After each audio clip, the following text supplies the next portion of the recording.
Todd, thank you so much.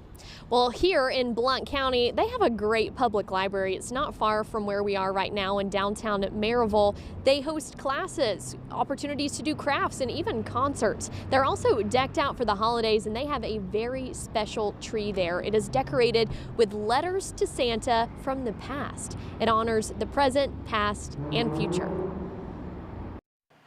This isn't the tallest or grandest Christmas tree in Blount County, but it is full of big dreams. It's been so much fun to read their letters through the years and see what's unique about each decade. For years, the library has highlighted letters to Santa written generations ago, all compiled by a librarian named Josephine Dunlap. She apparently had compiled the letters over the years, and at some point it was donated to the library. Each year, the trees focus on a different decade. Melinda Rust helped with many of them. It was interesting to see in the early letters there were very simple things like fruit and nuts and a pocket knife.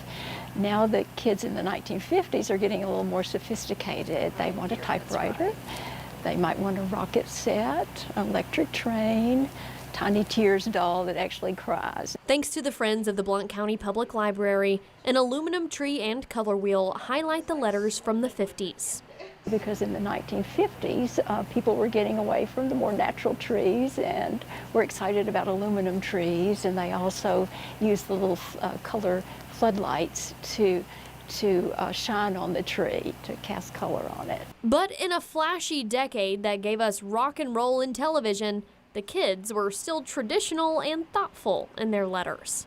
Yeah, there were 4 children, and they wrote that they wanted, please bring Daddy home for Christmas this year. And that just touched my heart. I thought, oh, I hope to goodness he got home. And I was so happy to see a letter that they wrote the next year saying, thank you, Santa Claus, for bringing Daddy home, like we asked you last year. Over the decades, the scrapbook full of letters has become more and more fragile. Worried it might not last, the library brought in A.J. Rowe to archive those letters.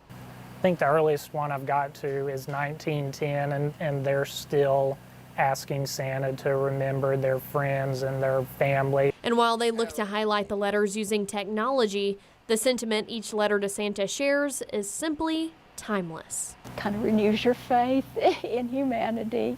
You know, we've all been through tough times, and actually the kids who wrote these letters and their parents had been through really tough times, like wars and depression, and even in the 50s they were dealing with the Korean War and Cold War and all these difficult things, and yet their spirit continues, and kids, you know, still are kids. Santa still comes.